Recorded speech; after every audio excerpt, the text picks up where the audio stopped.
খাও না রে বাবা, এমন করছো কেন?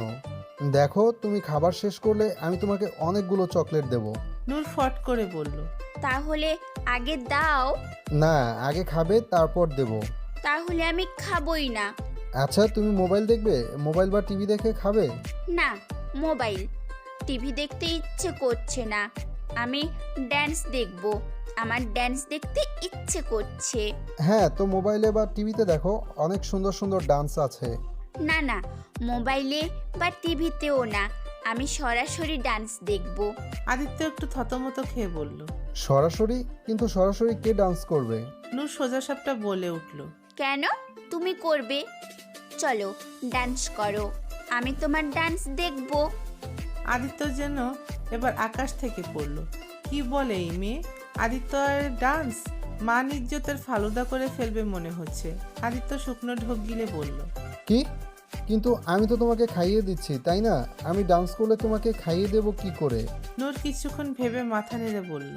হুম, তাও ঠিক। তাহলে কে ডান্স করবে? হুম হুম। আদিত্য একটা স্বস্তির নিঃশ্বাস ফেলল। যাক, ও তো বেঁচে গেছে। নূর কিছুক্ষণ এদিক ওদিক তাকিয়ে দরজা থেকে দরজার দুইজন গার্ডকে দেখিয়ে বলল। ওই যে, ওই দুই ডাকাতকে বলো ডান্স করতে।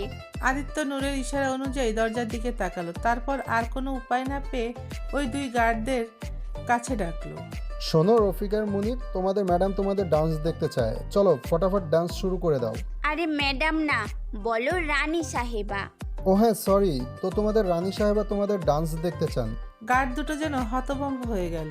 ওদের মনে হচ্ছে ওরা কানে বোধহয় ভুল শুনেছে। ওরা অপ্রস্তুত হয়ে আমতা আমতা করে বলল। জি ডান্স, কিন্তু স্যার আমরা তো ডান্স পারি না। আরে এমন কোনো কঠিন কাজ না, চেষ্টা করলেই পেরে যাবে। চলো চলো, শুরু করে দাও। আদিত্য আরেক সার্ভেন্টকে ডেকে মিউজিক সিস্টেম গান প্লে করতে বলল।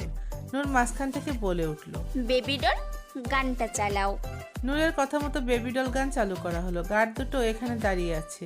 ওরা বুঝতে পারছে না কি করবে। ওদের দাঁড়িয়ে থাকা দেখে নূর বলে উঠল। এই, দাঁড়িয়ে আছো কেন? ডান্স শুরু করো। গার্ড দুটো আর উপায় না পেয়ে কোনো রকম হাত পা চালাতে লাগলো। ওদের ডান্স দেখে মনে হচ্ছে ওরা ডান্স নয়, কারোর সাথে মারামারি করছে। এমন ডান্স দেখে সার্ভেন্টদের পেট ফেটে হাসি পাচ্ছে। বেচারারা অনেক কষ্টে আটকে রেখেছে। এরই মধ্যে বিহান ওখানে এসে দাঁড়ালো। গার্ডদের এভাবে ডান্স করতে দেখে বিহান তাজ্জব বনে গেল। বিহান এখনও বোঝার চেষ্টা করছে ওরা আসলে করছেটা কি।